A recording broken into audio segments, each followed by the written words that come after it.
Hi guys! Welcome back again to my channel. So for this videos, tayo naman guys ngayon ay magre-ribbon. So yan guys, nakikita nyo ang kanyang previous hair. Napakahaba at dry ang kanyang hair. So virgin hair yan guys, kasi bago pa lang mariribban si madam.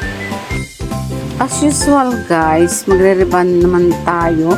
Siyempre maglalagay tayo ng number 1 na pang ribbon na cream sa kanyang hibla ng buhok. So hindi po natin sasagad sa anit at hindi po natin lalagyan ng number 1 na pang ribbon yung dulo ng kanyang buhok.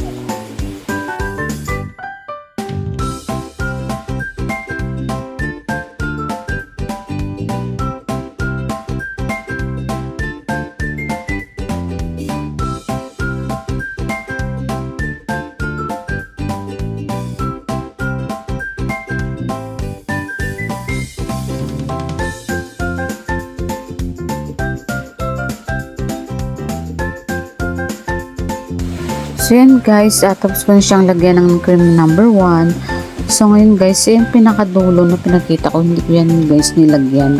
Mamaya na lang guys, after ng kanyang emulsify, saka po natin ibaba yung gamot na number 1 na pang ribbon. Since na virgin hair guys, atin po siyang ibaba ng 30 minutes at i-check po natin later.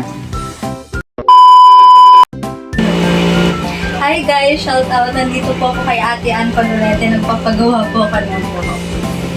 Yung package ay Ribbon Color Brazilian. So ayan po, ipapakita po ni Ate Ann mamaya yung result ng aking buhok. Naganda na po ako. See you sa result guys! So yan na mga palangga, after 30 minutes, ayan, binalikan ko na si ma'am at atin po siyang emulsify. So ayan guys, magre-reapply po tayo ngayon ng panibagong gamot sa kanyang hibla. And then ibababaan na po natin ang gamot hanggang doon sa dulo ng kanyang buhok.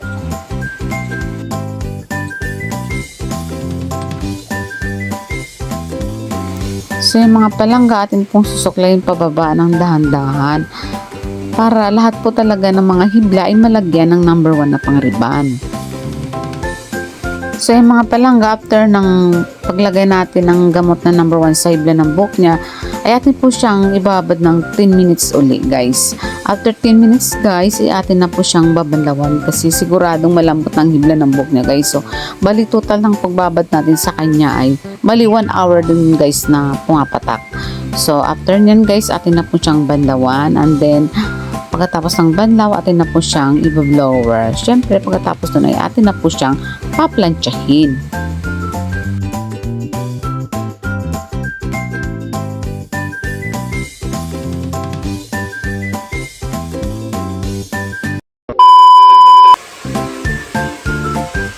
So, yung mga palangga na banawan na natin si ma'am. So, ngayon ay atin na po siyang i-blower ng 100%.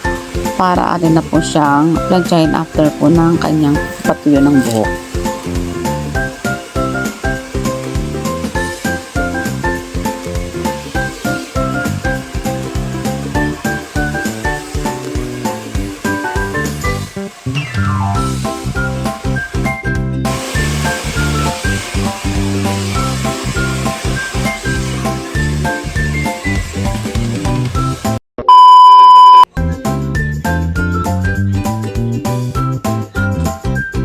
So yung mga palangga, nag-start na ako ng pag-ayon ng buhok ni ma'am. Dito ako nauna sa batok niya guys. Hanggang patas ng pataas yan. Ganon.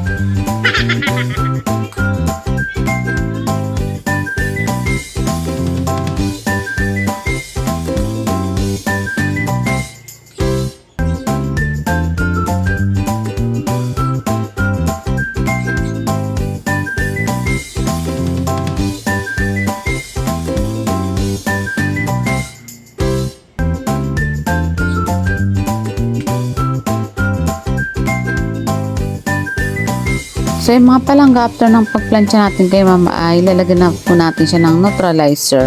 Yan po guys ay ang number 2 na pang ribbon na cream. Yan po ay ang nagpipix para mag-straight. Para kahit nabanlawan mo, basahin mo after 3 days, ay fix na guys ang kanyang straight. Hindi na po siya babalik. Siyempre guys, kailangan pulido ang ating pagpaplansya para sa ganun hindi po bumalik ang kanyang kulot na buhok. So after ng paglagay po natin ng neutralizer guys, ibabad po natin siya ng 20 minutes lang. After 20 minutes guys, atin na po siyang babanlawan. So after natin ng banlaw guys, ay lalagyan po natin ng Brazilian treatment. After na pagbabad po natin ng Brazilian treatment, atin na po siyang i-blower. Ayan guys, pinatutuyo ko na yung kanyang Brazilian. Binabad lang po natin yan ng mga 15 minutes to 20 minutes yung kanyang Brazilian. And then yan guys, patutuyuin din po natin siya ng 100%.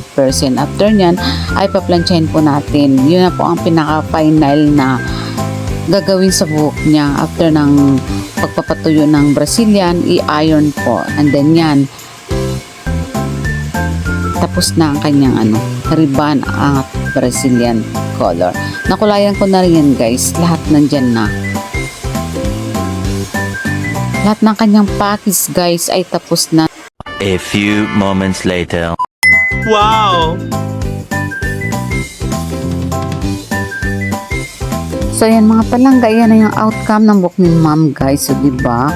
So straight na ang hair ni ma'am at so shiny na. Gandang-ganda na si madam sa kanyang buhok. Sigurado yan guys. Dahil pulido yung ginawa ni Ann Colorete.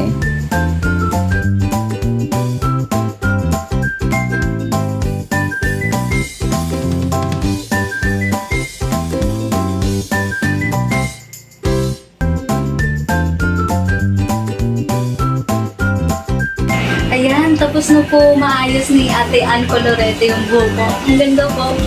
Very thankful po. Thank you ma'am. Ayan, tapos na po gawin ni Ate Ann Colorete yung buhok ko. So shiny po. Ang ganda ko na po. Thank you po. Thank you ma'am for choosing Ann Colorete. Bye bye. Thank you mga palangga. Sana may natutunan kayo sa aking vlog for today. Salamat. Bye guys. Mwah.